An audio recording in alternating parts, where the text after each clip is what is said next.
I sat alone on the cold, tiled floor of JFK Airport, my suitcase unopened beside me, watching my family's plane ascend into the gray New York sky, without me. They left me there, deliberately, laughing as I begged them to come back. For 73 years, I believed family meant everything.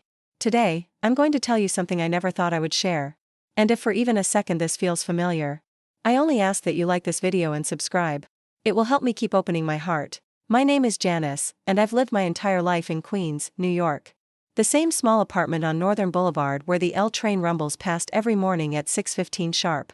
The same corner deli where Mrs. Chen still remembers I like my coffee black with 1 sugar. The same 3 rooms that echo with silence I never invited, filled with the faint smell of stale coffee and yesterday's newspaper. This morning started like any other. I woke to the familiar sound of traffic and the distant hum of LaGuardia planes overhead. But today was different. Today was supposed to be the beginning of our family trip to the Hamptons. A week-long vacation I had planned, organized, and paid for entirely with my own retirement savings. $23,000 from my modest pension fund, accumulated over decades of careful budgeting and sacrifice. I had booked the beach house months ago. A charming cottage with white shutters and a wraparound porch, just like the ones I used to dream about when I was raising my children in this cramped apartment. The rental cost alone was $8,000 for the week. Then there were the flights, $1,500 for each of my 4 children and their families. The rental cars, the restaurant reservations, the activities I had researched and prepaid. Every detail meticulously planned because I wanted this trip to be perfect. I wanted my family to remember it as the time we all came together, the time Grandma Janice made everything magical. But as I stood in that airport terminal, clutching my boarding pass with trembling fingers, I realized I had been planning my own humiliation. The invitation had come 3 weeks earlier during our usual Sunday dinner. Well, I say usual, but these gatherings had become increasingly rare over the past few years. My eldest son David, 47 years old and supposedly the responsible one, had suggested it. "Mom," he said, spooning another helping of my homemade lasagna onto his plate, "we should all take a family vacation together. It's been too long since we've done something like that." My heart had soared. Finally, I thought.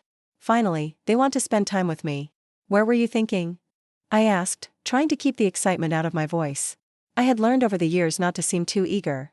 Too eager made them uncomfortable. Too eager made them find excuses to leave early. "The Hamptons," my daughter Lisa chimed in. She's 43, a real estate agent in Manhattan who wears designer clothes and carries handbags that cost more than my monthly grocery budget. "I know a place. It's gorgeous this time of year." "That sounds wonderful," I said, already mentally calculating how much of my savings I'd need to dip into. "When were you thinking?" "Next month," David said. "But here's the thing, Mom. Money's really tight for all of us right now. Linda's been out of work since the merger, and Lisa's commission checks have been irregular. Could you maybe help out with the costs? Just this once?" Just this once. How many times had I heard that phrase? I looked around the table at my family. David's wife Linda, picking at her salad and avoiding eye contact. Lisa's husband James, scrolling through his phone. My youngest daughter Sarah, 39, bouncing her toddler on her lap while her husband Tom served himself thirds. My baby boy Michael, 36, the one who still called me Mama when he wanted something, sitting next to his girlfriend of the month. And then there was my husband Irving. 76 years old, retired from the postal service, sitting at the head of the table with that familiar expression of patient resignation. He had stopped fighting their requests for money years ago. "Just makes things easier, Janice," he would say. "Just keeps the peace." But I wanted more than peace. I wanted connection. I wanted to matter. Of course, I heard myself saying, "I'd be happy to help with the trip." The relief on their faces should have been my first warning sign. Too much relief. Too much gratitude. The kind of gratitude that came with already knowing the answer before asking the question. Over the next 3 weeks, I threw myself into planning with the enthusiasm of a woman half my age. I researched restaurants, printed out driving directions, created detailed itineraries. I bought new clothes, a modest splurge from the department store, nothing fancy, but clean and pressed and appropriate for family photos. I even bought a new digital camera so I could document every moment of our time together. The night before our departure, I barely slept. I kept checking my suitcase, making sure I had packed everything David had specifically requested, the photo albums from when the kids were young, my famous chocolate chip cookies for the grandchildren, the special coffee I buy from the Italian market that only Lisa likes. I arrived at JFK 3 hours early. 3 hours. I sat in the departure lounge, watching families hurry past with their rolling suitcases and neck pillows, imagining how wonderful it would be when my family arrived. I had butterflies in my stomach like a schoolgirl going on her first date. At 2 o'clock, 1 hour before our scheduled 3:15 flight, I called David. No answer. I called Lisa. Straight to voicemail. Sarah's phone rang and rang. Michael didn't pick up either. By 2:30, I was pacing near the gate, my heart starting to race with a familiar anxiety. This feeling I knew too well, the creeping dread that comes when you realize you've been forgotten. Again. I approached the airline counter.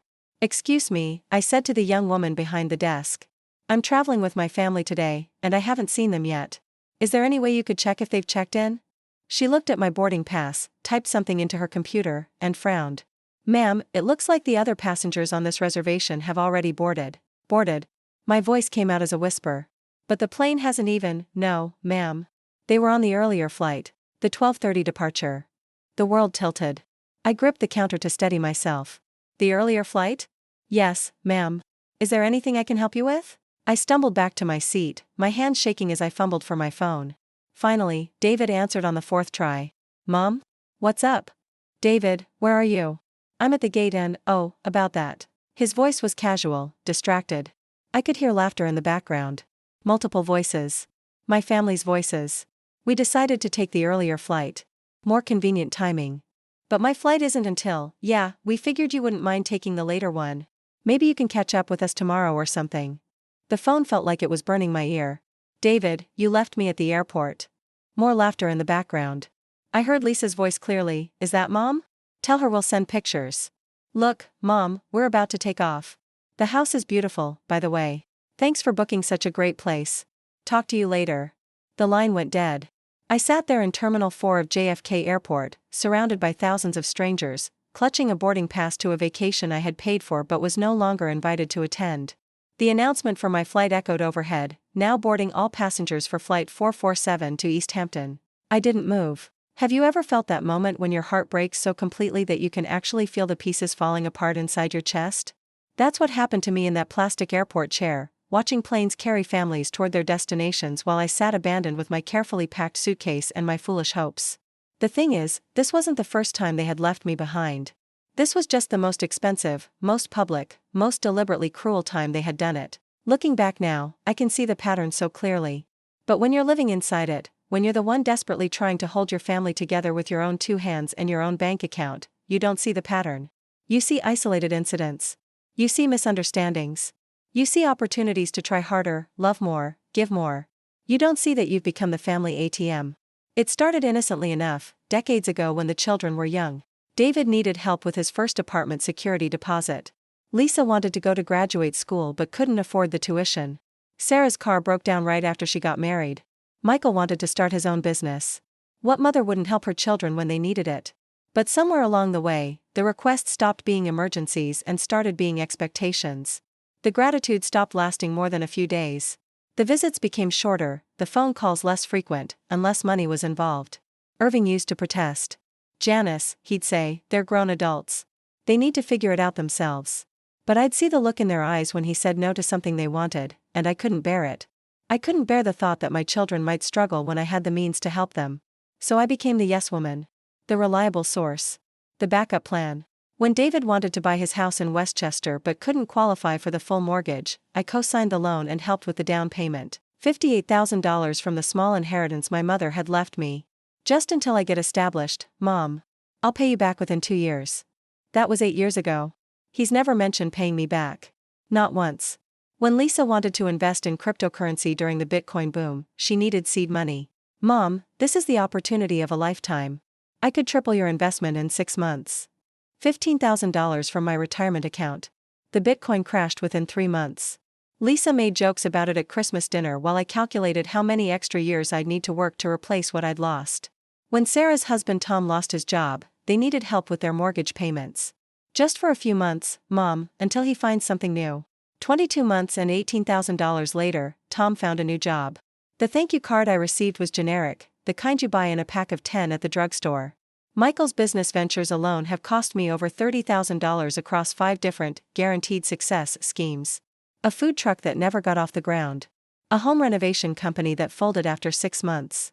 An online marketing consultancy that never found its first client. Each time, he'd arrive at my door with business plans printed on cheap paper and dreams that always seemed to require exactly the amount of money I had available in my checking account.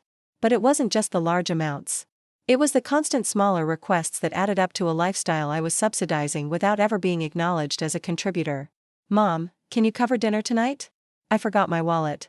Mom, the kids need new school clothes and we're a little short this month. Mom, could you pick up the groceries for Sunday dinner? Here's a list. The lists were always expensive.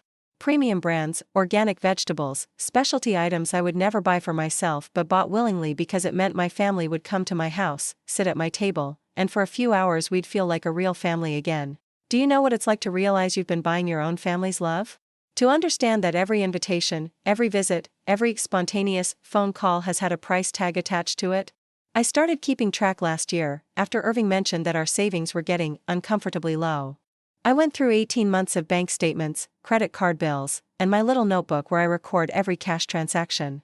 The total was staggering, $97,000 in direct support to my children and their families. $97,000 that had disappeared from our retirement nest egg like water through a broken dam. But even knowing the numbers, even seeing it written down in black and white, I kept giving. Because every time I considered saying no, I'd imagine the disappointed faces. I'd hear the silence that would follow. I'd picture Sunday dinners eaten alone in my kitchen, holidays spent watching other people's families on television commercials. The loneliness felt worse than poverty. So I said yes to the Hamptons trip. Yes to $23,000 I couldn't afford to spend. Yes to planning a vacation for people who had already decided I wasn't important enough to travel with. As I sat in that airport, watching my 3:15 flight board without me, I finally understood what I had been to my family all these years. Not their mother. Not their grandmother. Not their wife. I was their safety net. Their backup plan. Their emergency fund with legs and a heartbeat and unconditional love they could exploit without consequence. The flight to East Hampton took off at 3:27 that afternoon. I know because I watched it disappear into the gray November sky, carrying my family toward a vacation I had gifted them but was not invited to enjoy. I could have taken the next flight. There was one at 6:45. I could have shown up at the beach house with my suitcase and my determined smile, pretended everything was fine, spent the week taking pictures of people who had deliberately abandoned me for their own amusement. But something inside me had shifted during those 3 hours in the airport. Something fundamental had broken, and in breaking, had somehow become stronger. I picked up my suitcase and walked toward the taxi stand. Where to? The driver asked in a thick Brooklyn accent. Queens, I said. Northern Boulevard. As we drove through the familiar streets of my neighborhood, past the bodega where I buy my morning newspaper, past the church where I've attended every Sunday for 42 years, past the park where I used to take my children when they were small and still thought I was the center of their universe, I made a decision that would change everything. I was going to stop saying yes. The apartment felt different when I walked through the door. Not empty, exactly, but quiet in a way I wasn't used to.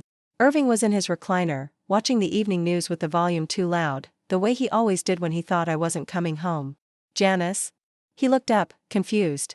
What are you doing here? Isn't your flight? They took the earlier flight, I said, setting my suitcase down by the door. Without telling me. Irving stared at me for a long moment. Then he reached for the remote and turned off the television. The silence that followed was different from the usual silence in our home.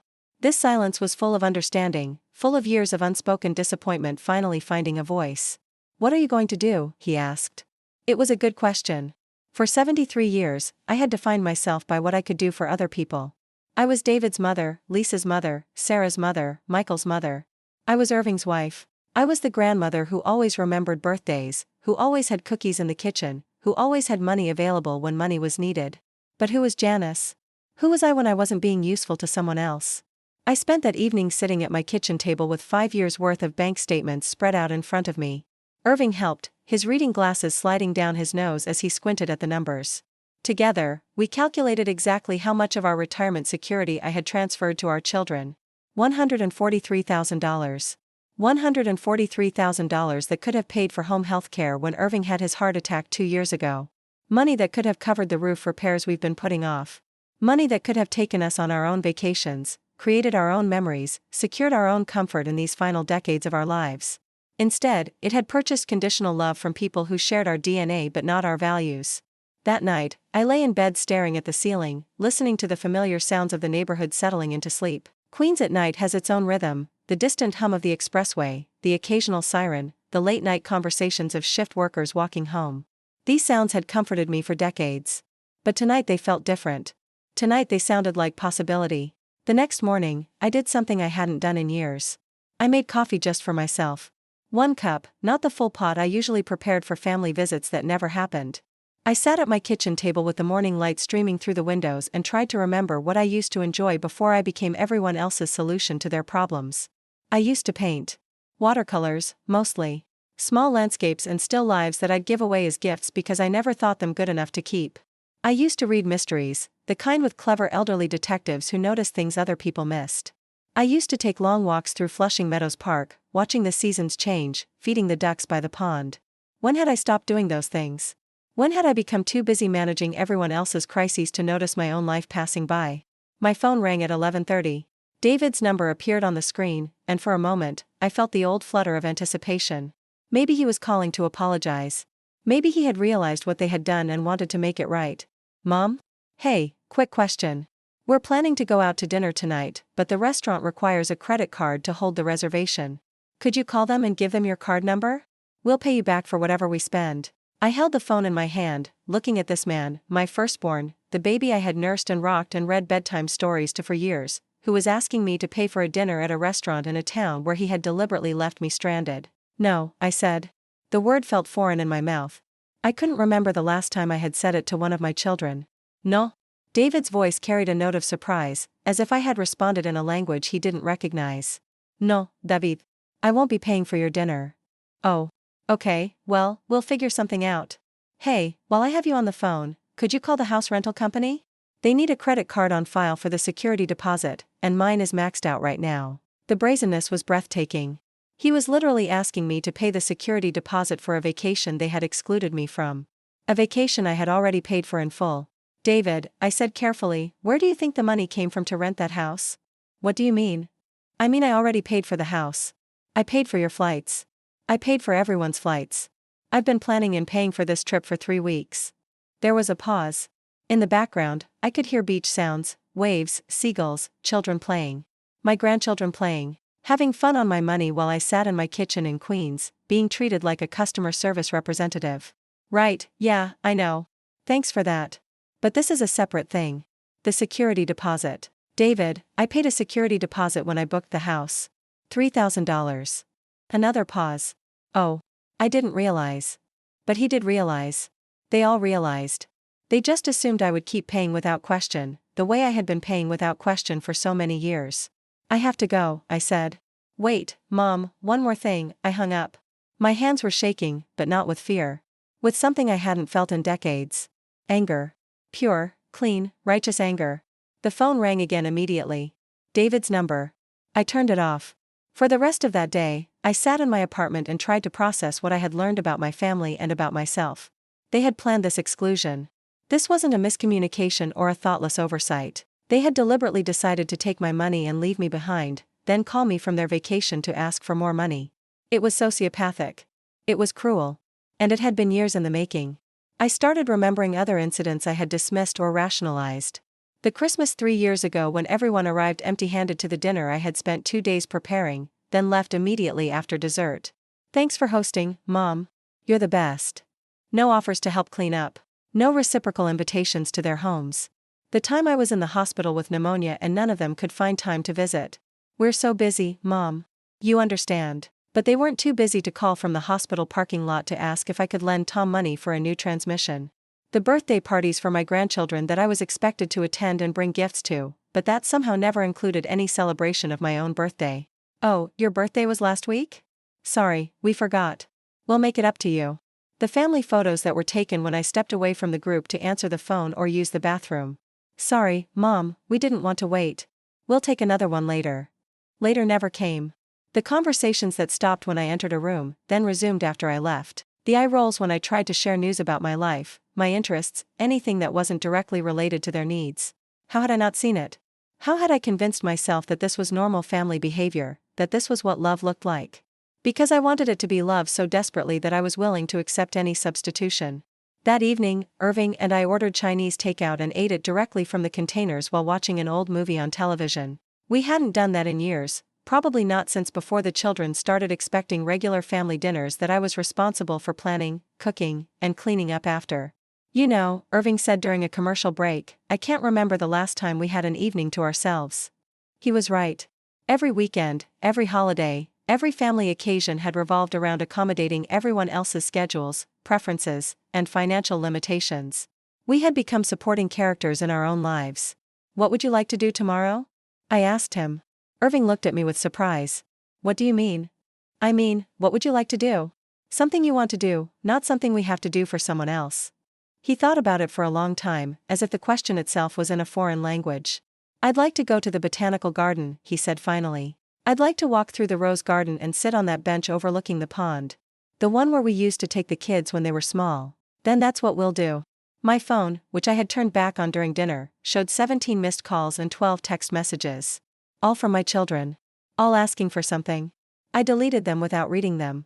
The next morning, Irving and I took the subway to the New York Botanical Garden in the Bronx. We hadn't been there in over 15 years, not since Michael was in high school and still occasionally willing to spend time with us. The rose garden was smaller than I remembered, but more beautiful. We walked slowly, pointing out different varieties, reading the little plaques, taking our time. We found the bench Irving had mentioned, overlooking a small pond where ducks paddled lazily in the afternoon sun. As we sat there, I realized I couldn't remember the last time I had felt this peaceful. This present. This free from obligation and anxiety. "Janice," Irving said, "I need to tell you something." I looked at him, concerned by his serious tone. "I should have spoken up years ago. I should have protected you from this. I knew what they were doing, and I let it happen because it was easier than fighting about it." I took his hand. "It's not your fault. I made my own choices. But I enabled those choices. Every time I stayed quiet when they demanded money, every time I didn't object when they treated you poorly, I was telling them it was acceptable."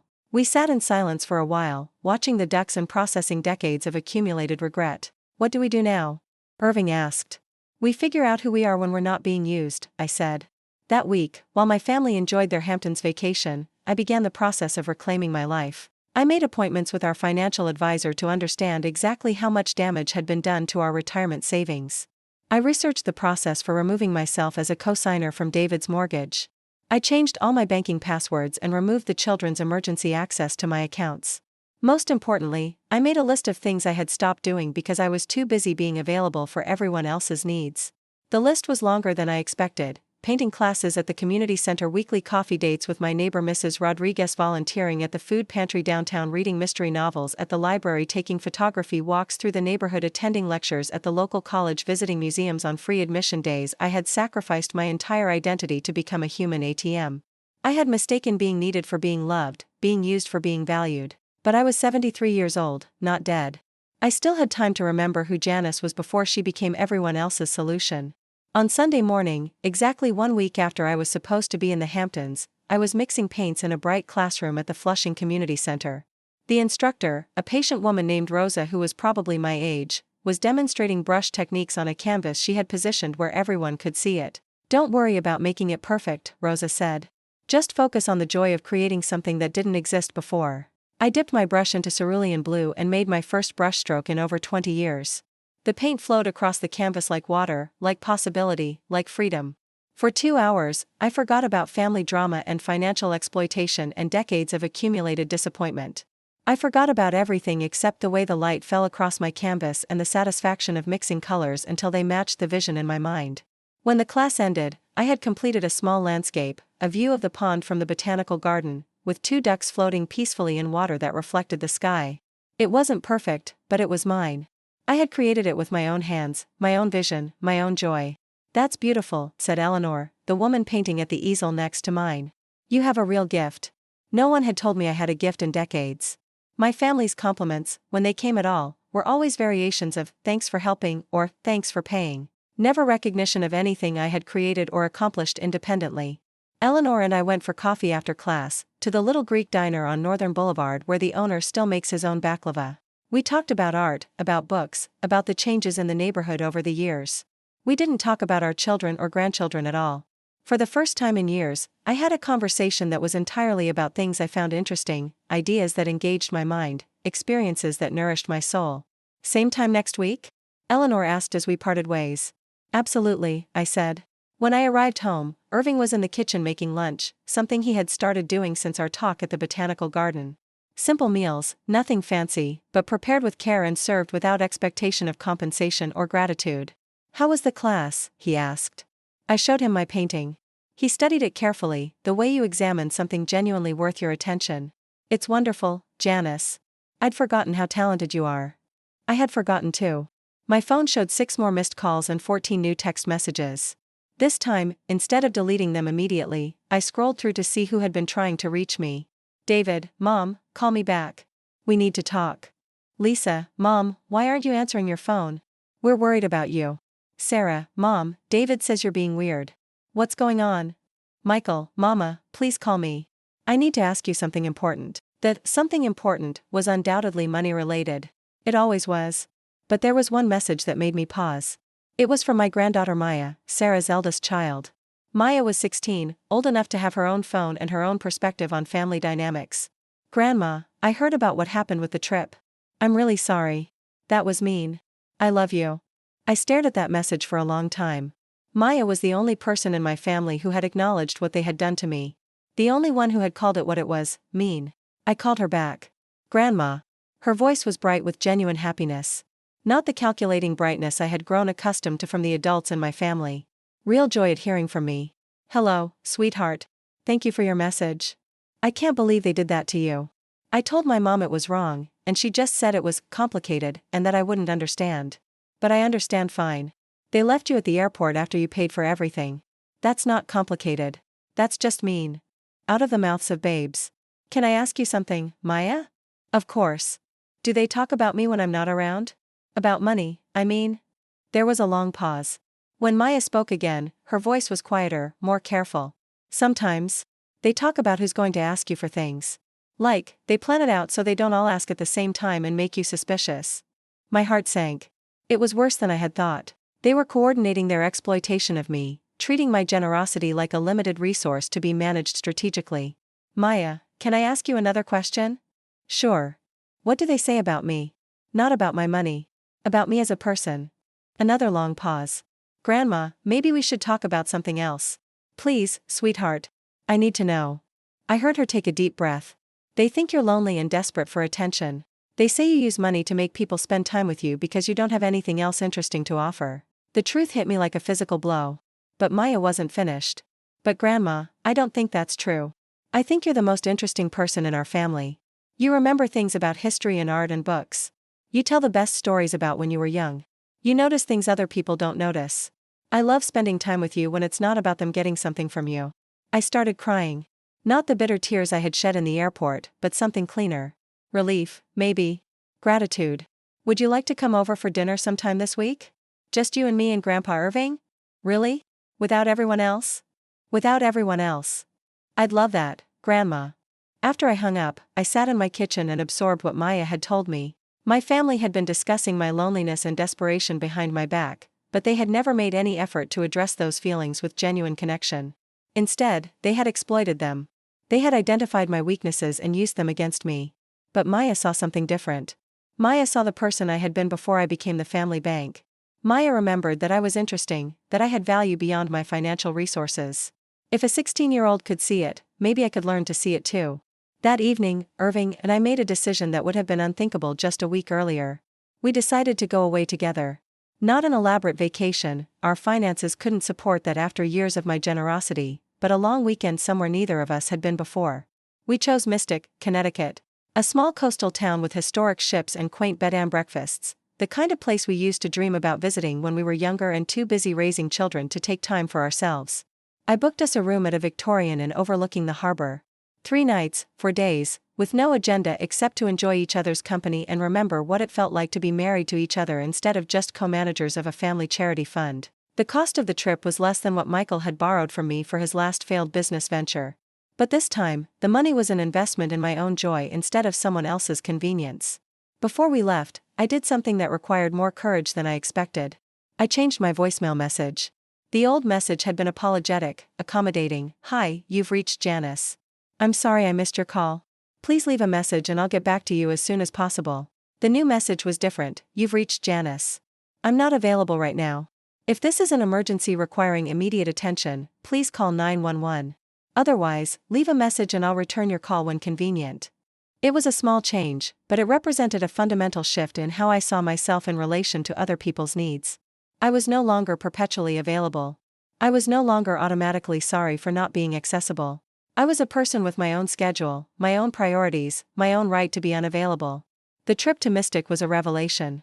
For 4 days, Irving and I rediscovered the couple we had been before children and responsibilities and decades of self-sacrifice had worn us down to our functional essentials. We held hands while walking along the harbor. We ate leisurely dinners at restaurants we chose ourselves, not because they had kids' menus or because someone else had made a reservation. We talked about books and movies and memories without anyone interrupting to ask for money or attention. On our last day there, we visited Mystic Seaport Museum, where historic tall ships were moored along reconstructed 19th-century wharf. Standing on the deck of an old whaling vessel, looking out over the Connecticut River toward Long Island Sound, I felt something I hadn't experienced in decades. I felt like myself. Not someone's mother or grandmother or wife, defined entirely by my relationship to others and my usefulness to them. Just Janice. A complete person with her own thoughts, her own interests, her own dreams that didn't require anyone else's approval or participation. We should do this more often, Irving said, his arm around my waist as we watched a tall ship sail past in the distance. We should, I agreed. We should do a lot of things more often. When we returned to Queens, my phone showed 43 missed calls and 27 text messages accumulated over 4 days. The sheer volume was overwhelming, but as I scrolled through them, I noticed something interesting. Not one of the messages asked how I was doing. None inquired about my health, my happiness, or my well-being in any general sense. They all had the same theme: what could I provide? What crisis could I solve? What bill could I pay? David needed help with his mortgage payment because his commission check had been delayed. Lisa wanted to know if I could co-sign a loan for a new car because her credit score had dropped. Sarah needed emergency babysitting because her regular sitter was sick. Michael had an incredible opportunity that required just $5,000 in startup capital. Even the messages that began with apparent concern were actually requests for service. "Mom, we're worried about you because you're not answering your phone," was followed by, "Can you call the insurance company about Dad's claim? They'll only talk to you since you're the policyholder." I realized that in their minds, my availability was not just expected but required. My failure to respond immediately to their needs was not seen as evidence that I might have my own life to live, but as a malfunction in the system they had created around my usefulness. But the system had changed. I had changed. Instead of calling them back immediately to apologize for my absence and offer to solve whatever problems had accumulated in my absence, I set the phone aside and unpacked our suitcases. I sorted our laundry and prepared a simple dinner.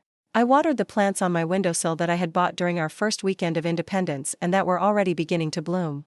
I would respond to their messages when I felt like it. If I felt like it. That evening, Maya called at exactly 6 o'clock.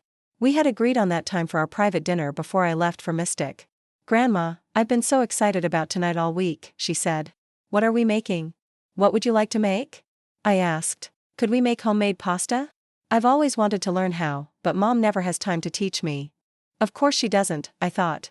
Because teaching a 16-year-old to make pasta takes time and patience and doesn't result in any immediate benefit to Sarah. But I had time. I had patience. And I was learning to invest both in relationships that gave me joy instead of in relationships that only created obligations. Maya arrived at 6:30 with a bottle of sparkling cider she had bought with her babysitting money. "For our celebration," she said. "What are we celebrating?" "I don't know yet. But it feels like we should be celebrating something." We made fettuccine from scratch, rolling the dough by hand and cutting it into long, irregular strips that looked nothing like the perfect pasta you see in restaurants but tasted better than anything I had ever bought in a box. Maya was patient with the process, curious about each step, grateful for the instruction. As we worked together in my kitchen, Maya carefully measuring flour while I told her stories about learning to cook from my own grandmother, I realized what we were celebrating. We were celebrating the discovery that I was worth knowing independent of what I could provide. That my skills and stories and accumulated wisdom had value beyond their utility to someone else. "Grandma," Maya said as we sat down to eat our imperfect, delicious pasta, "can I ask you a question about the family?" "Of course. Why do they treat you the way they do?" I had been asking myself the same question for weeks. "What do you think?" Maya considered carefully, twirling fettuccine around her fork with the concentration of someone learning a new skill. "I think they're scared." "Scared of what?"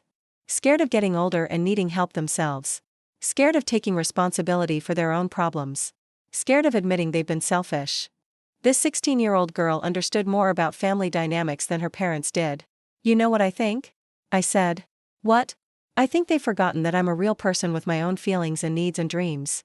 I think they've gotten so used to me solving their problems that they can't imagine I might have problems that need solving too. Do you? Have problems that need solving? The question surprised me. Of course I do. Everyone does. Like what? I thought about it.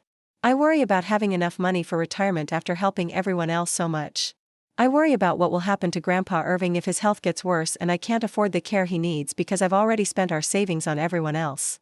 I worry that I've wasted so much time trying to buy love that I've forgotten how to build it. Maya reached across the table and took my hand. Those are big problems. They are. Has anyone in the family ever helped you solve a problem? The question hung in the air between us. I searched my memory for examples of my children offering support, comfort, or assistance with anything I was struggling with. Not financial support, I had never asked for that, but emotional support. Practical help.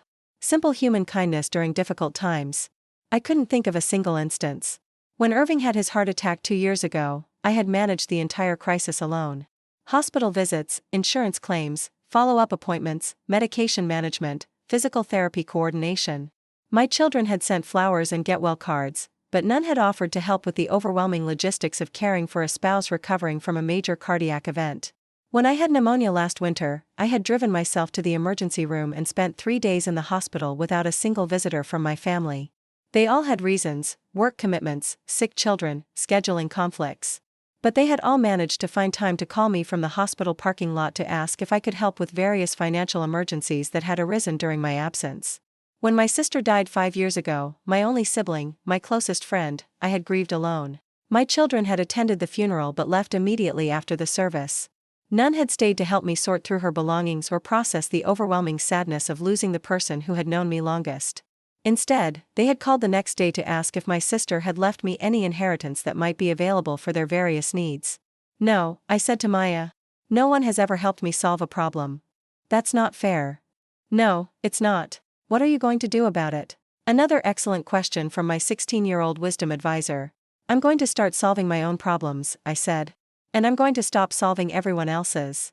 After Maya left that evening, with a container of leftover pasta and explicit instructions to call me anytime she wanted to cook together again, I sat at my kitchen table with a yellow legal pad and began making lists. The first list was all the ways I had been supporting my family financially over the past 5 years.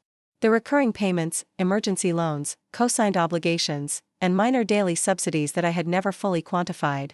The total was shocking even to me, over $200,000. The second list was all the ways I could reduce or eliminate those financial obligations. Remove myself as a co-signer on David's mortgage. Close the joint credit card accounts I had opened for emergency use that had become routine spending tools. Cancel the recurring transfers I had set up to help with various monthly expenses. Stop accepting requests for loans that were never repaid. The third list was the hardest to write, all the ways I could reclaim my time and emotional energy. No more automatic yes to babysitting requests. No more volunteer catering for family events. No more being everyone's first call when they needed something tedious handled. No more pretending that emotional manipulation was the same thing as love. But the fourth list was the most important, all the things I wanted to do with the time and money and emotional energy I would reclaim. This list started small and grew longer as I allowed myself to dream.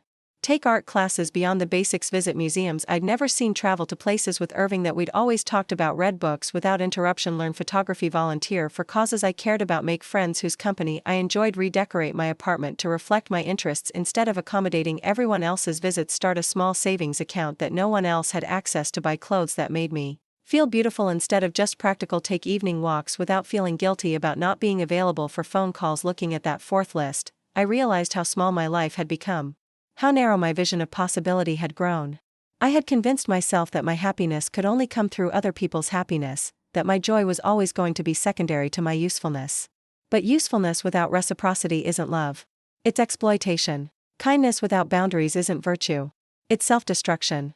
Generosity without appreciation isn't healing. It's enabling. I had enabled my family to treat me poorly for so long that they had forgotten I was capable of being treated well. It was time to remind them. The next morning, I called David first. Not to apologize for missing his calls during my weekend away, but to inform him of some changes. Mom, thank God you're finally answering your phone. I've been trying to reach you for days.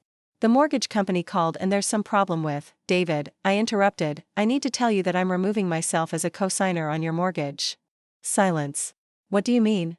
I mean, I'm going to contact the bank and remove my name and my financial responsibility from your home loan. You can't do that. The bank won't approve it. Then you'll need to refinance the loan in your own name. Mom, I can't qualify for the amount I need without your income as part of the application. You know that. Then you'll need to consider a less expensive house. More silence, longer this time. Mom, what's gotten into you? This isn't like you. This is exactly like me, David. This is who I am when I'm not being taken advantage of. Taken advantage of?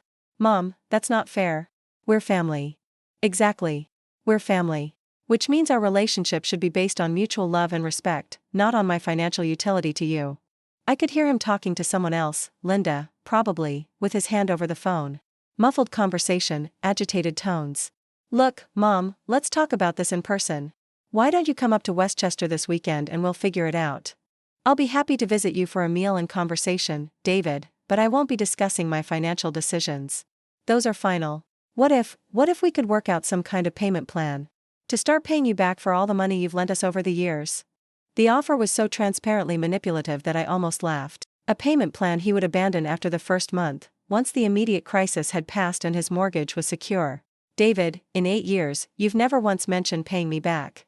Not once. Now that I'm removing my guarantee from your loan, suddenly you're interested in repayment? That's not. I mean, we always planned to pay you back. We just never formalized it. If you'd like to formalize it now, I'll be happy to provide you with an accounting of what you owe me. With interest. Another muffled conversation in the background. Maybe that won't be necessary, David said finally. I thought not. David, I love you. You're my son and nothing will change that. But I'm no longer going to be your bank. Mom, I have to go. I'll talk to you later. I hung up before he could launch into whatever argument he had prepared. The conversation with Lisa went similarly, though with more emotional blackmail and fewer financial specifics. She cried, actual tears, when I told her I was closing the joint credit card account I had opened for her emergencies. Mom, how can you do this to me? I'm your daughter. I thought you loved me. I do love you, Lisa. That's why I'm not going to enable you to destroy your own financial future by depending on credit you haven't earned. But what if there's a real emergency?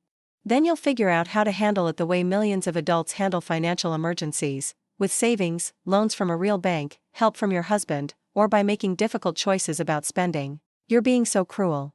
I'm being responsible. I'm also being broke, Lisa. Do you know how much money I've given to you and your brothers and sister over the past 5 years? It's not about the money, Mom. It's about family. You're absolutely right. It is about family. And family members don't exploit each other's generosity. They don't coordinate their requests for money to maximize their take. They don't abandon each other at airports. That last comment hit home. Lisa's voice went quiet. We didn't abandon you. You took an earlier flight that I had paid for, to a vacation that I had planned and funded, and left me stranded at the airport. What would you call that? It was just, we thought you wouldn't mind catching up later. Lisa, I paid for that trip. I organized every detail. I was ready to spend a week creating memories with my family, and you left me sitting on an airport floor holding a ticket to a vacation I was no longer invited to attend. We never said you couldn't come. You never said I could, either. Not after you changed flights without telling me. The conversation ended with Lisa crying harder and me feeling simultaneously guilty and liberated. Guilty because making your children cry feels like violating some fundamental parenting instinct. Liberated because I had finally spoken the truth about how they had treated me. Sarah's reaction was anger. Pure, uncomplicated rage that I was changing the rules without consultation. You can't just decide unilaterally to stop helping family, Mom. That's not how families work. Helping family isn't the same thing as subsidizing family, Sarah. I've been subsidizing all of you for years. We never asked you to pay for everything. You never offered to pay for anything, either. Because we assumed you wanted to help. You always seemed happy to help. I was happy to help occasionally when you needed it. I wasn't happy to become your permanent solution to financial planning. So what are we supposed to do now? The same thing adults all over the world do, Sarah. Take responsibility for your own expenses. That's easy for you to say. You and Dad have savings and a pension. We had savings. Most of them are now supporting my children's lifestyles. We didn't know you couldn't afford it. That lie was so transparent it didn't deserve a response. They all knew exactly what my income was, exactly how much money Irving and I had, exactly what our monthly expenses were. They knew because they had been consulting my financial information for years to calibrate their requests for maximum effectiveness. Michael's reaction was the most predictable and the most painful. He went straight to emotional manipulation, calling me Mama in the wheedling voice he had used since childhood to get what he wanted. Mama, I don't understand what's happening. It's like you've become a different person. I've become the same person I was before I started defining myself entirely through my usefulness to other people. But Mama, we love you. Michael, do you love me, or do you love what I can do for you? That's not fair. It's a fair question. When was the last time you spent time with me that didn't involve asking for money or a favor? Silence. When was the last time you called me just to see how I was doing? More silence. When was the last time you remembered my birthday without being reminded? Mama, you know I'm terrible with dates. You remember every date that matters to you, Michael. Your girlfriend's birthday, your friends' birthdays, work deadlines, social events. You remember what you prioritize. But you're my mother. You're supposed to love me unconditionally. I do love you unconditionally, but love doesn't mean I have to accept being treated poorly. Love doesn't mean I have to sacrifice my own well-being for your convenience. So you're just going to abandon your family? I'm going to stop enabling my family to treat me like an ATM. There's a difference. The calls continued for days. Voicemails that ranged from tearful apologies to angry accusations to desperate pleas. Text messages that tried every emotional button they had learned to push over the years. But something fundamental had shifted inside me during those conversations. I had said the words out loud, the words I had been thinking for months but had been too afraid to speak. You treat me poorly. You use me financially. You don't consider my feelings. You don't reciprocate my care. You take my generosity for granted. This is not how people who love each other behave. And in saying those words, I had discovered that they couldn't hurt me the way they used to. The worst thing I had feared, their anger, their rejection, their accusations that I was selfish, had already happened. And I had survived it. More than survived it. I was thriving. 3 weeks after my last conversation with Michael, Irving had a mild heart episode that required a brief hospital stay for observation. Nothing serious, just a precautionary measure, but it reminded us both how precious and precarious our time together was. In the old dynamic, I would have called all the children immediately to inform them of their father's hospitalization. I would have coordinated their visits, managed their emotions, and probably ended up comforting them about their anxiety over Irving's health. Instead, I called Maya. Is Grandpa going to be okay? She asked, her concern immediate and genuine. The doctors think so. It was just a precaution, but he'll be home tomorrow. Can I come visit him? He'd love that. Should I tell my parents? I thought about it. If you want to. But Maya, I need you to know that Grandpa and I are handling this ourselves. We don't need financial help or logistical support or emotional management from anyone else. If your parents want to visit because they love Grandpa and want to see him, they're welcome. If they want to visit out of guilt or obligation or because they think they should, they don't need to bother. I understand. Maya came that evening with homemade soup she had learned to make in her cooking class and a book of crossword puzzles for Irving to do during his recovery. She stayed for 2 hours, talking with us about school and her plans for college and a boy she had a crush on who was in her chemistry class. It was the most relaxed family visit I could remember in decades. No one asked for money. No one created drama. No one made the conversation about their own needs or problems. Maya was simply present with us, caring and attentive and generous with her time and attention. David showed up the next day, ostensibly to check on his father but actually to make another attempt at changing my mind about the mortgage situation. Mom, I don't want to stress Dad while he's recovering, but we really need to talk about the house situation. The bank is saying I have to either add a cosigner or refinance, and I can't qualify for refinancing on my own. Irving, who had been quietly reading in his recliner, looked up from his newspaper. David, your mother has made her position clear. She's not going to be your cosigner anymore. But Dad, you don't understand the financial implications. I understand that you bought a house you couldn't afford, using your mother's income to qualify for the loan, and now you're upset that she's not going to continue subsidizing your mortgage. I stared at my husband. In 47 years of marriage, I had never heard him speak so directly to one of our children about their treatment of me. David stared too. Dad, that's not fair. What's not fair is that you left your mother at an airport after she paid for a family vacation she wasn't invited to attend. What's not fair is that you've treated her like a bank for years without any consideration of how that affects her financial security. What's not fair is that you're in my house, while I'm recovering from a heart episode, trying to manipulate your mother into risking her retirement savings for your convenience. Irving's voice was calm but steely. This was not a man having an emotional outburst. This was a man who had reached the end of his tolerance. If you can't afford your house, David, sell it and buy something you can afford. If you can't qualify for a mortgage on your own, improve your credit score and increase your income until you can.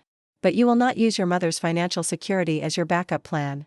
David left without another word. That evening, as we sat together watching the news, Irving reached over and took my hand. "I'm sorry it took me so long to speak up," he said. "Why did you speak up, I mean, tonight?"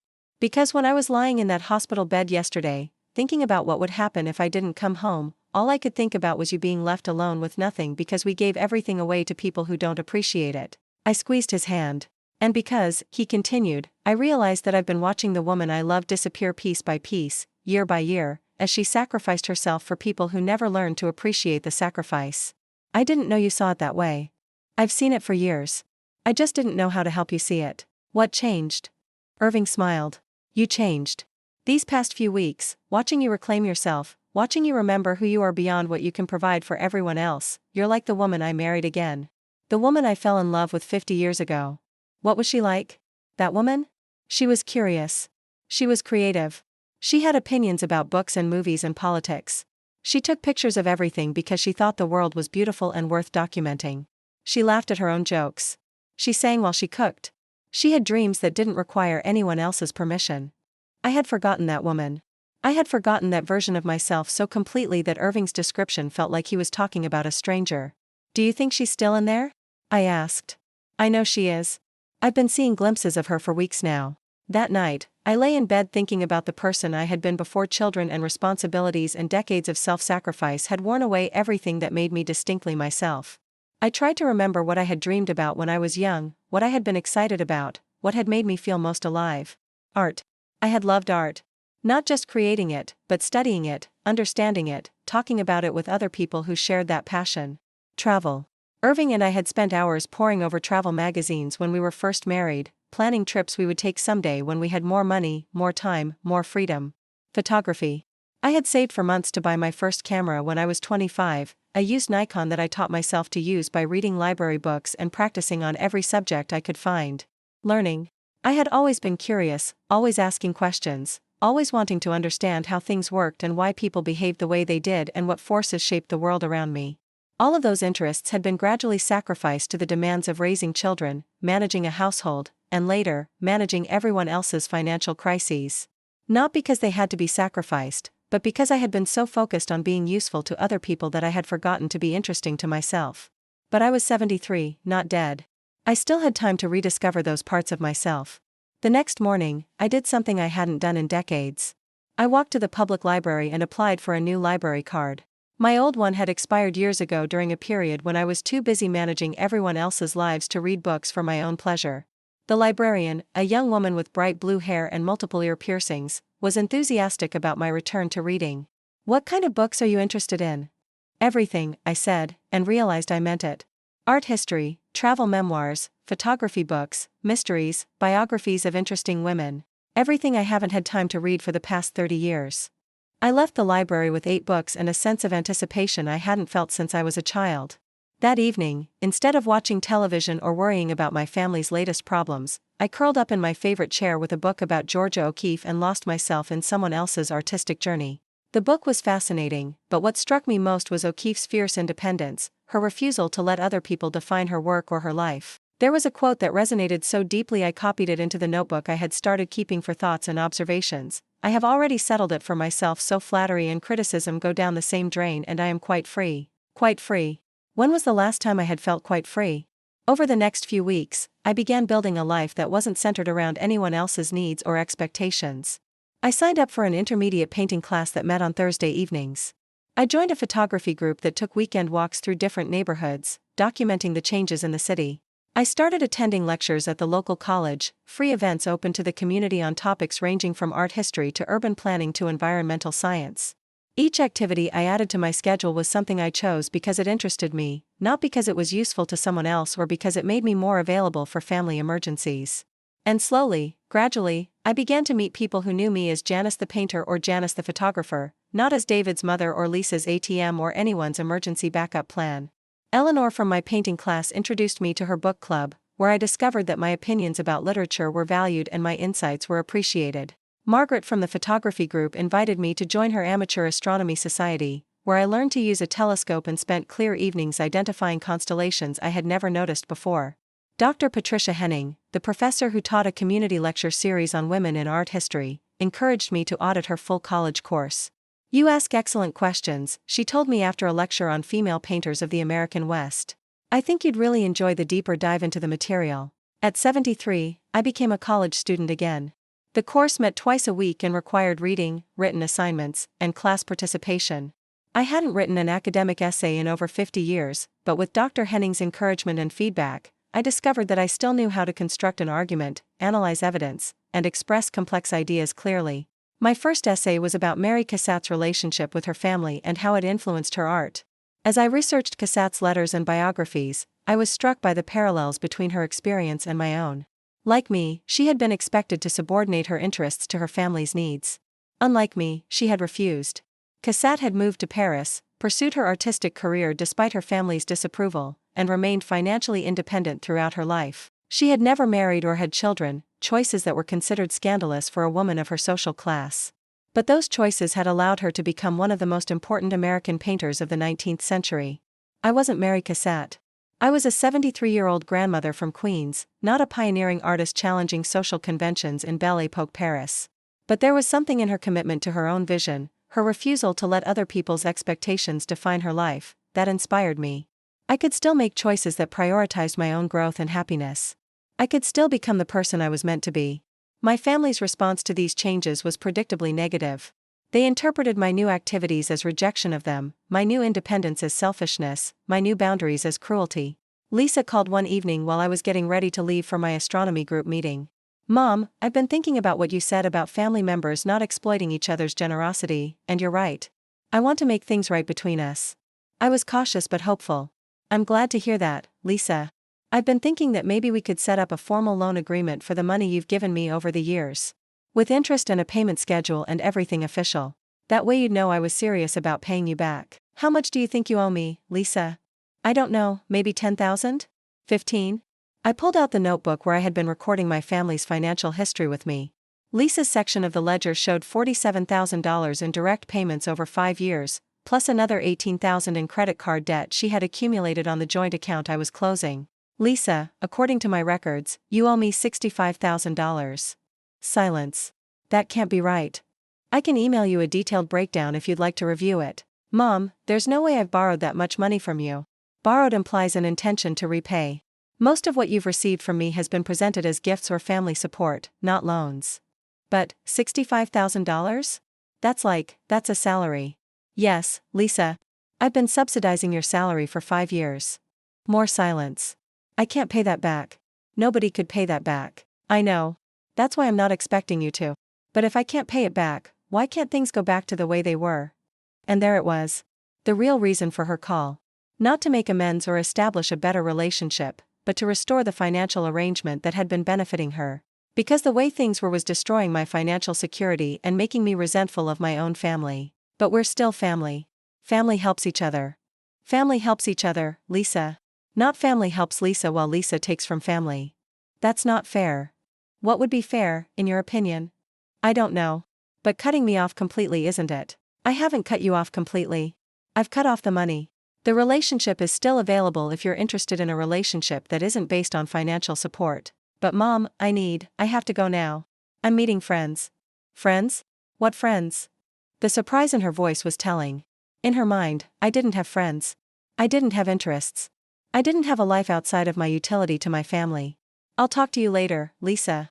I hung up and walked to my car, where I drove to Queens College to meet Margaret and 6 other photographers for an evening of astrophotography in the college's small observatory.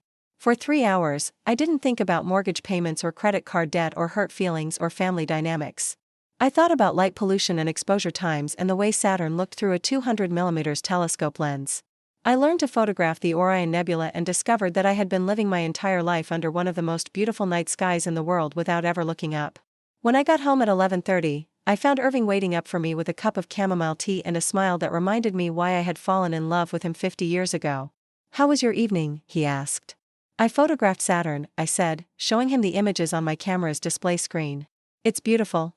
You're beautiful." I looked at him, confused by the compliment. "I'm beautiful? You're glowing, Janice. These past few months, watching you discover yourself again, you're glowing." I looked at myself in the hallway mirror as I passed it on my way to get ready for bed. He was right. There was something different in my face, my posture, my entire bearing. I looked like a woman who had somewhere to go and something to contribute and reasons to be excited about tomorrow. I looked like a person who mattered to herself. That weekend, Maya asked if she could bring a friend to our usual dinner together. Her name is Jessica, and she's in my photography class at school. She'd love to meet you since you're taking photography too.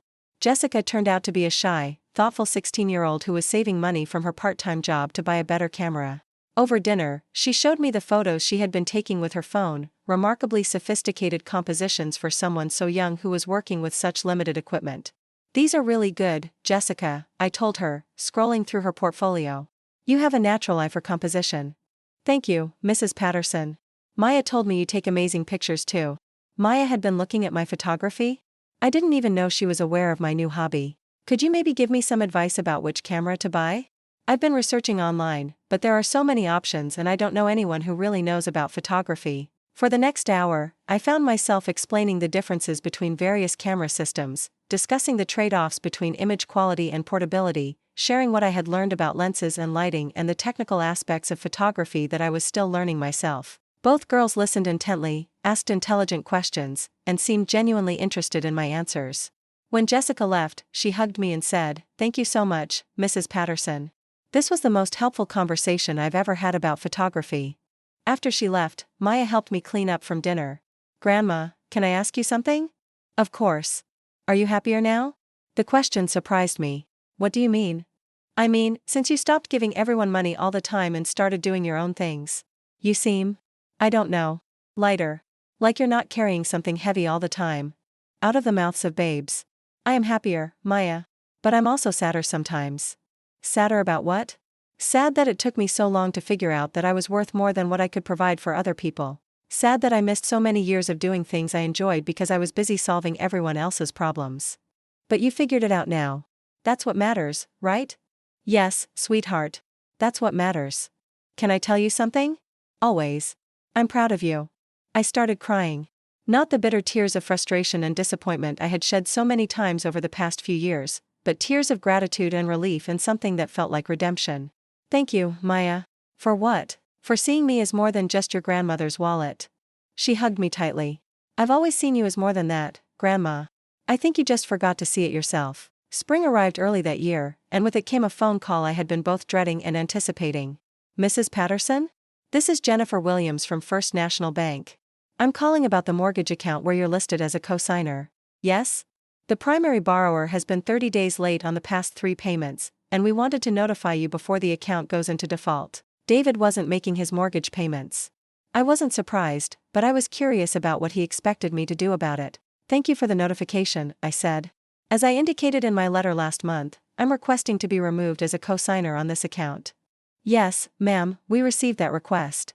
However, removal of a co-signer requires either refinancing of the loan or payment in full. Since the primary borrower doesn't qualify for refinancing and the loan balance is $347,000, we'll need to discuss other options." "What other options?" "Well, as the co-signer, you're equally responsible for the debt. If the primary borrower can't make the payments, the bank will look to you to satisfy the obligation." $347,000. David owed $347,000 on a house he couldn't afford, using my name and credit history as collateral for debt that could destroy Irving's and my retirement security. "Ms. Williams, what happens if I refuse to make the payments?" "The loan would go into foreclosure, which would negatively impact both your credit rating and that of the primary borrower. However, if there's any deficiency after the foreclosure sale, both parties would remain liable for that amount. And if I were to make the payments to keep the account current? Then the account would remain in good standing, but you'd essentially be paying someone else's mortgage." It was exactly the trap I had been funding and enabling for years. David had bought a house he couldn't afford, using my financial credibility to qualify for the loan, and now expected me to either make the payments or destroy my own credit rating to protect his. "Ms. Williams, I need to think about this. Can you send me a detailed statement of the account history and current balance?" "Of course. Should I send that to your address on file?" "Yes, please. And MS. Williams? If the primary borrower contacts you about this account, please refer him to speak with me directly rather than discussing any payment arrangements. I want to handle this myself." "Of course, Mrs. Patterson." After I hung up, I sat at my kitchen table with a calculator and a legal pad, trying to understand the full scope of the financial disaster I had enabled. David's mortgage payments were $2,847 per month. If I took over those payments to keep the loan current, I'd be spending over $34,000 per year of my retirement income on his housing. Our entire annual budget for groceries, utilities, medical expenses, and discretionary spending was less than David's mortgage payment. If I made those payments, Irving and I would have to sell our apartment and move into subsidized housing for seniors. We'd have to give up travel, hobbies, dining out, and most forms of entertainment. We'd spend our remaining years in poverty so that David could live in a house with granite countertops and a 3-car garage in Westchester County. If I didn't make those payments, my credit score would be destroyed, but David would be forced to face the consequences of his own financial decisions. The choice was obvious, but it still felt monumental. That evening, David called. "Mom, I guess you heard from the bank." "I did. Look, I know there have been some issues lately, but I really need your help here. If this goes into foreclosure, it'll destroy both of our credit ratings." "David, why haven't you been making your mortgage payments?" "Business has been slow. It's just a temporary situation." "How temporary?" "I don't know. Maybe 6 months, maybe a year until things turn around." "So you're asking me to make your mortgage payments for up to a year?" "I'm asking you to help me through a rough patch. Family helps family, right?" There was that phrase again. Family helps family. But it didn't mean that family helps family. It meant that Janice helps family while family helps themselves to Janice's money. "David, your mortgage payments are $2,847 per month." "Yeah, I know. That's more than Irving's and my combined monthly income from Social Security." "But you have savings, right?" "I had savings. Most of them have been spent supporting my children over the past 5 years." "Well, what about Dad's pension?"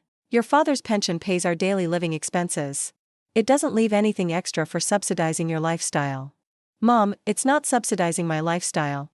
It's preventing financial disaster." "David, you bought a house you couldn't afford. That was your choice. The disaster is not financial, it's moral. You've been living beyond your means while using my financial security as your safety net. But if you don't help me, I'll lose the house." "Yes, you probably will. And you're okay with that?" "I'm okay with you facing the consequences of your own decisions, yes." "Mom, this isn't like you. This is exactly like me, David. This is who I am when I'm not enabling poor financial planning. But where will Linda and I live?" "I assume you'll find an apartment or a smaller house that you can afford on your actual income. Do you know how humiliating it would be for us to have to move into an apartment after living in this house for 8 years? His question revealed everything wrong with his thinking. He was more concerned about humiliation than about the financial devastation he was threatening to inflict on his elderly parents. He was more worried about his social status than about our retirement security. "David, do you know how humiliating it is for me to have spent my life savings supporting adult children who don't appreciate the sacrifice?" "That's different." "How is it different?" "You're our mother. You're supposed to help us. I'm supposed to love you, David. I'm not supposed to bankrupt myself to maintain your lifestyle." "So you're just going to let me lose my house?" "I'm going to let you take responsibility for your own mortgage." David hung up without another word. Over the next few weeks, he tried every manipulation technique that had worked in the past. He had Linda call me, crying about the embarrassment of losing their home. He had his children call to ask why Grandma didn't want them to have a place to live. He even showed up at my apartment with financial projections showing how he could definitely make payments starting in 6 months if I could just cover things temporarily. But something had fundamentally changed in my relationship to their manipulation. Their tears didn't move me the way they used to. Their accusations of selfishness didn't devastate me. Their predictions of family-destroying consequences didn't terrify me into compliance. Because I had learned something crucial over the past few months, their problems were not my responsibility to solve. Their poor financial planning was not my emergency. Their refusal to live within their means was not my moral failing. Their disappointment in my boundaries was not my burden to carry. The foreclosure process took 4 months. During that time, David stopped speaking to me entirely. Lisa and Sarah took his side, calling me sporadically to express their disappointment in my selfishness and to predict that I would regret destroying the family over money. But Michael surprised me. 3 weeks into the David crisis, he called with a different kind of conversation. "Mama, I wanted to tell you that I understand what you're doing." "You do?" "Yeah. I've been thinking about all the money I've asked for over the years, and I think I've been taking advantage of your generosity." I was too surprised to speak. "I mean, you always said yes when I asked for money, so I guess I started assuming you could afford it and that you were happy to help. But I never really thought about what it cost you." "Michael." "No, let me finish. I want to apologize. Not just for the money, but for treating you like you existed just to solve my problems." I started crying. "And I want you to know that I'm not going to ask you for money anymore. I got a real job, not another business scheme, but a real job with a steady paycheck, and I'm going to figure out how to live on what I earn. Michael, I'm so proud of you. I'm proud of you too, Mama. It took guts to stand up to all of us. It was the first real apology I had received from any of my children. Not an apology designed to restore access to my money, but an apology that acknowledged my value as a person independent of my financial utility. That conversation gave me hope that maybe, eventually, I could have authentic relationships with some of my children.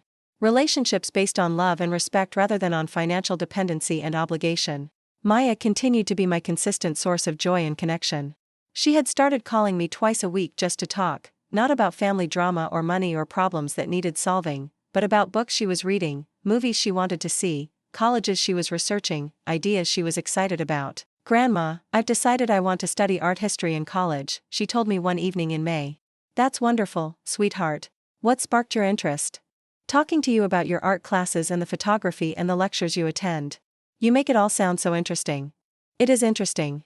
Art tells stories about cultures and time periods and individual human experiences in ways that are different from any other form of communication. Could you maybe help me research colleges with good art history programs? I'd love to. We spent the next few weeks researching universities, visiting campuses that were within driving distance, and talking about what she wanted to study and why. It was the kind of intensive, focused attention I used to give to my children's college planning, but without any financial pressure or expectation that I would be paying for the education we were researching. Maya was planning to apply for scholarships and financial aid, take out student loans for whatever wasn't covered, and work part-time to help with her expenses. She was approaching college the way most students approach it, as an investment in her future that she would finance through a combination of merit, need-based aid, and personal responsibility. It had never occurred to my own children to approach their education or their major life purchases that way. During one of our college research sessions, Maya asked me a question that stopped me cold. "Grandma, do you think I should ask my parents for help with college expenses?" "What do you think?" "Honestly? I don't think they have money to help. They're always stressed about bills and borrowing money from you. But I also don't want them to feel bad if they can't contribute." Maya, at 16, had more emotional wisdom and financial realism than any of my adult children. "What would make you feel proud of your college experience?" I asked. "Earning it myself. Knowing that I worked for it and deserved it and didn't have to depend on anyone else to make it happen." "Then I think you have your answer. But what if they offer to help? Then you can decide whether accepting their help would enhance your pride in your accomplishment or diminish it." She thought about that for a long time. "I think it would diminish it. I think I want to know that everything I achieve in college, I achieved because of my own effort and merit." I was so proud of her I could barely speak. "Maya, that attitude will take you farther than any amount of money could. Is that why you stopped giving money to everyone? Because you wanted them to be proud of their own accomplishments?" Out of the mouths of babes. "Partly, yes. But also because I realized that constantly solving other people's problems was preventing them from learning to solve their own problems. And it was preventing me from having my own life." "Do you have your own life now?"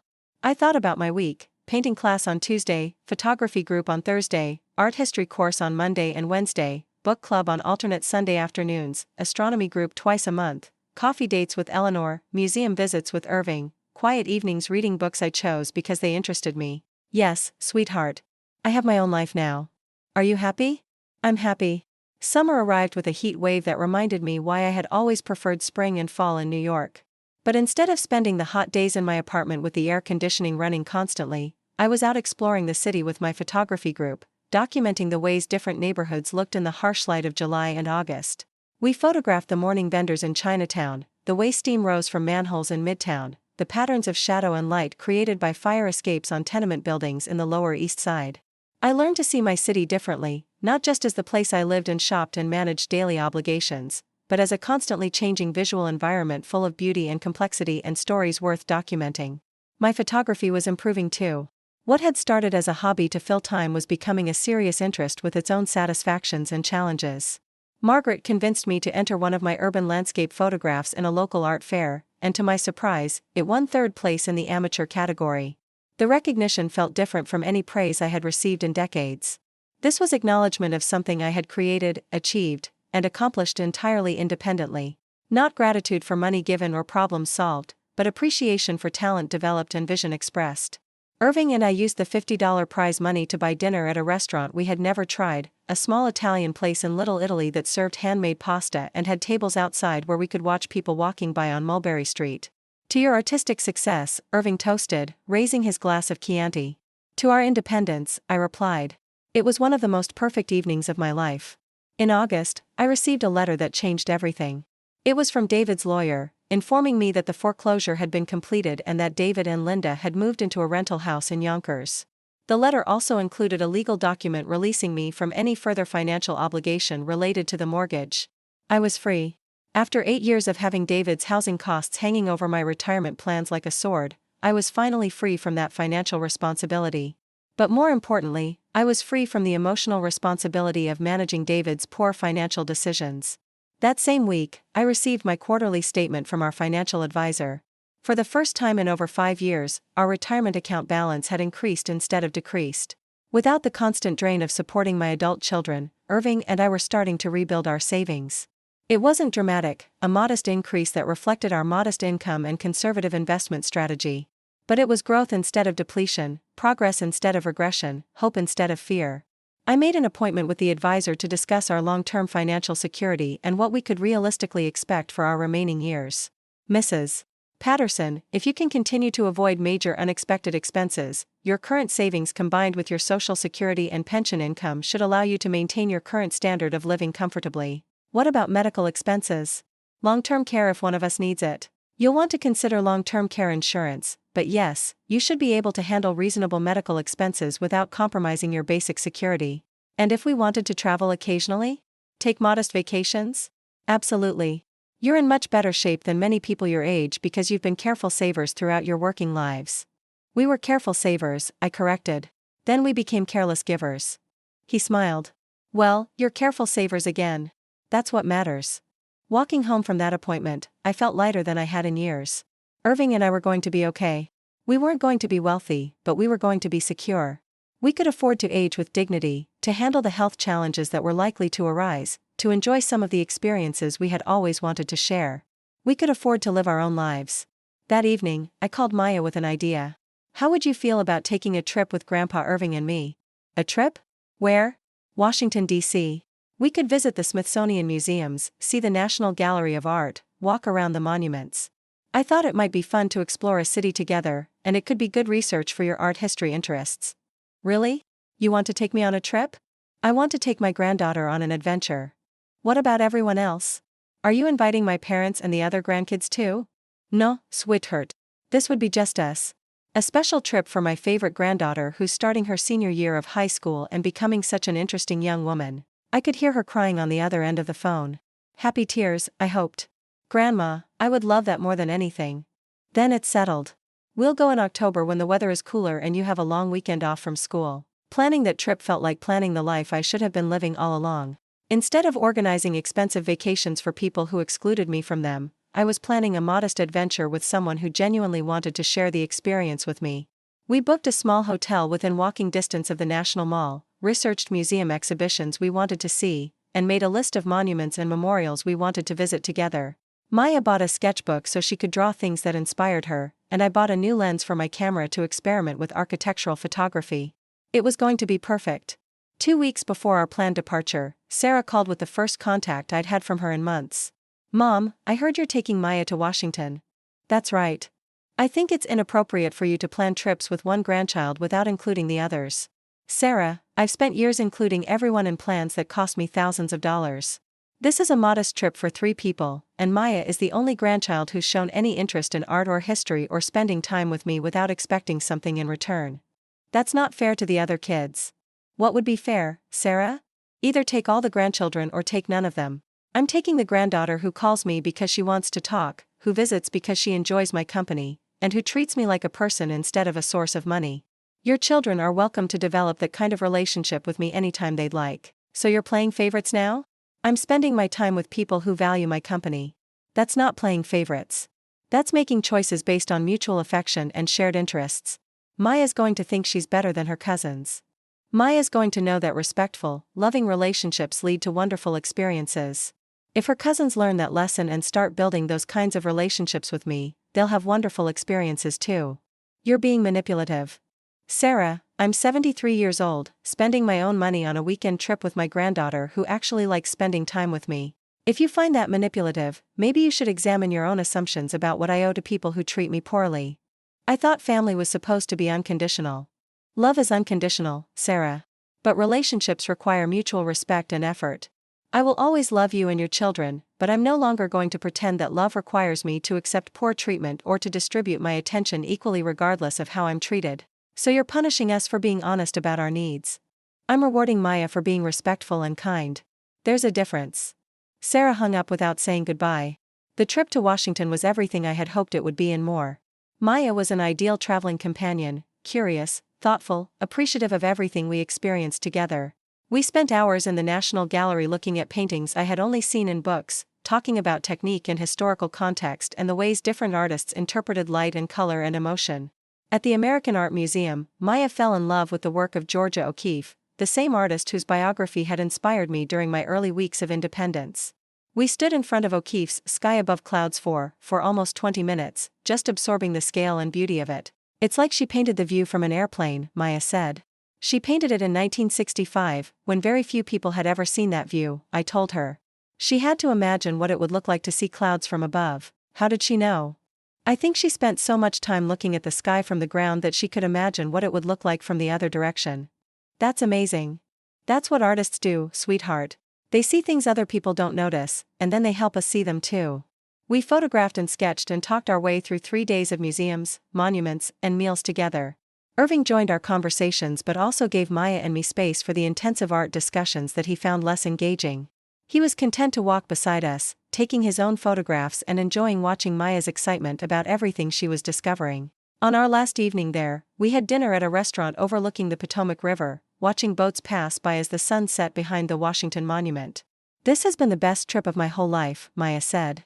Mine too, I said, and meant it. Can we do it again sometime? Maybe New York museums next time? We can do it as often as you want to, sweetheart. Grandma, can I ask you something personal? Of course. Do you miss how things used to be with my parents and uncles? Before all the money stuff? I thought about her question carefully. I miss the relationship I thought we had. But I don't think that relationship was ever real. I think I was so focused on being needed that I never noticed I wasn't being loved the way I was loving them. What do you mean? I mean love is supposed to be reciprocal, Maya. People who love you care about your feelings, your needs, your dreams. They want to contribute to your happiness, not just receive things from you. Do you think they could learn to love you that way? I hope so. But even if they don't, I'm learning to love myself that way. And I have people in my life now who do love me that way. Like who? Like you. Like Eleanor from my painting class. Like Margaret from photography group. Like Dr. Henning from my art history course. Like your grandfather, who's been loving me that way for 50 years but whom I was too busy people-pleasing to fully appreciate. Maya reached across the table and took my hand. I'm glad you figured it out, Grandma. I'm glad I did too. When we returned to New York, I discovered that my absence had been noticed by people whose opinions actually mattered to me. Eleanor had called to see how the trip went. Margaret had left a message asking if I'd gotten any good photographs to share with the group. Dr. Henning had emailed me an article about a new Georgia O'Keeffe exhibition opening at the Met, knowing I'd be interested. These were people who thought about me when I wasn't around, who were curious about my experiences, who wanted to share things they thought I'd enjoy. This was what real relationships felt like. In November, on my 74th birthday, I woke to a day that I had planned entirely for myself.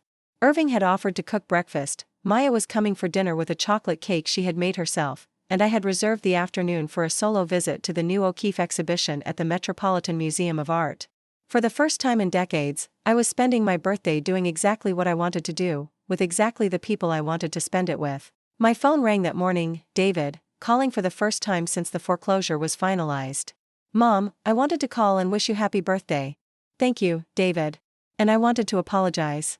For the way I handled the mortgage situation, for the things I said, for a lot of things. I waited. I've been talking to a counselor about family dynamics and financial stress, and I'm starting to understand how unfair I was to you. I'm glad you're getting help, David. Would you be willing to meet for coffee sometime? Just to talk, not to ask for anything. I'd like to try to rebuild some kind of relationship with you, if that's possible. I'd be open to that. Really? David, I never wanted to stop being your mother. I just needed to stop being your bank. We agreed to meet the following week at a neutral location, a coffee shop in Manhattan, halfway between his new place in Yonkers and my apartment in Queens. I spent that birthday feeling something I had never experienced before, complete satisfaction with my own life. Not happiness dependent on other people's behavior or gratitude or approval, but deep contentment with the choices I had made and the person I had become. I had reclaimed myself. I had rediscovered interests and talents and relationships that existed independently of my utility to anyone else. I had learned to say no to requests that drained me and yes to experiences that fulfilled me. I had learned to be alone without being lonely, to be generous without being exploited, to love without being used. Most importantly, I had learned that it's never too late to become the person you were meant to be. At the museum that afternoon, standing once again in front of Georgia O'Keeffe's massive cloudscape, I thought about the quote I had copied into my notebook months earlier. I have already settled it for myself, so flattery and criticism go down the same drain and I am quite free. I was 74 years old, and finally, I was quite free. 6 months have passed since that birthday, and my life continues to expand in ways I never expected. The coffee meeting with David led to monthly conversations where we're slowly rebuilding a relationship based on mutual respect rather than financial dependency. He's been consistently employed, living within his means, and hasn't asked me for money once.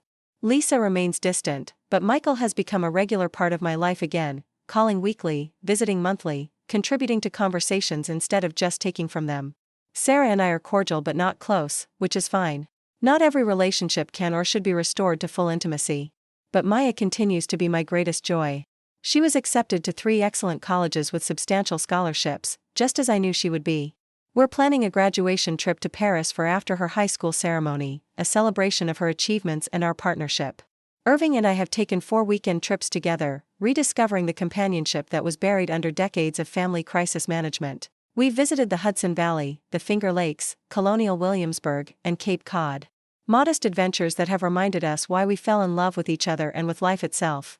My photography has been accepted into 2 more local exhibitions, and I'm considering taking a class in printmaking to expand my artistic skills. Dr. Henning has suggested I apply to audit a graduate-level seminar in American women artists next semester. Eleanor and I have become close friends, traveling together to museum exhibitions in Philadelphia and Boston, sharing books and ideas and the kind of deep conversations I hadn't had with anyone in decades. Margaret introduced me to her garden club, where I'm learning about horticulture and planning to transform my small balcony into a container garden. My life is full in ways it never was when it revolved entirely around other people's problems. But the most important change isn't in my activities or relationships or even my financial security. The most important change is in my relationship with myself. I wake up each morning knowing that I matter. Not because I'm useful to someone else, but because I'm a complete person with inherent worth and dignity and the right to live according to my own values and priorities. I go to sleep each night satisfied with how I've spent my time, knowing that I've contributed to my own growth and happiness instead of just managing everyone else's crises. I make decisions based on what will enrich my life instead of what will avoid conflict or please other people or buy temporary peace. I have learned to be unavailable for emergencies that aren't emergencies, requests that are really demands, and manipulation disguised as family loyalty. I have learned that healthy relationships require boundaries, that love without respect is not love at all, and that being alone is infinitely preferable to being used. Most importantly, I have learned that it's never too late to choose yourself. To you who are listening to my story, I want to say this: if any part of what I've shared feels familiar, if you recognize yourself in my years of people-pleasing and crisis-solving and financial enabling, please know that change is possible at any age. You don't have to spend your remaining years subsidizing other people's choices at the expense of your own security and happiness. You don't have to accept poor treatment from people who share your DNA but not your values. You don't have to buy love, earn respect through usefulness, or sacrifice your dreams to solve problems that aren't your responsibility to solve. You matter. Your needs matter. Your happiness matters. Your financial security matters. Your time and energy and emotional well-being matter. You deserve relationships that enrich your life instead of depleting it. You deserve to be valued for who you are, not what you can provide. You deserve to spend your precious remaining years living your own life instead of managing everyone else's. The first step is the hardest, recognizing that what you've been accepting as love might actually be exploitation, that what you've been calling family loyalty might actually be enabling dysfunction, that what you've been believing was your responsibility might actually be your choice. But once you see it clearly, once you understand the difference between love and manipulation, between helping and enabling, between family and exploitation, the path forward becomes clear. You start saying no. You start choosing yourself. You start living like you matter. Because you do matter. You always have. You just forgot for a while, and that's okay. It's never too late to remember. Have you ever lived, or known someone who has lived, something like this? Have you found yourself questioning whether your generosity has become enablement, whether your love has become a transaction, whether your family relationships are built on mutual respect or financial dependency? Please share your story in the comments below. Let's support each other in this journey toward dignity, respect, and authentic love. And if my story has touched your heart, if it has helped you see your own situation more clearly, please like this video and subscribe to this channel. Your support helps me continue opening my heart and sharing the lessons I've learned, one story at a time. Together, we can remind each other that it's never too late to choose ourselves, never too late to demand respect, and never too late to remember that we matter. Thank you for listening. Thank you for caring. And remember, you are worth so much more than what you can provide for other people. You are enough, exactly as you are.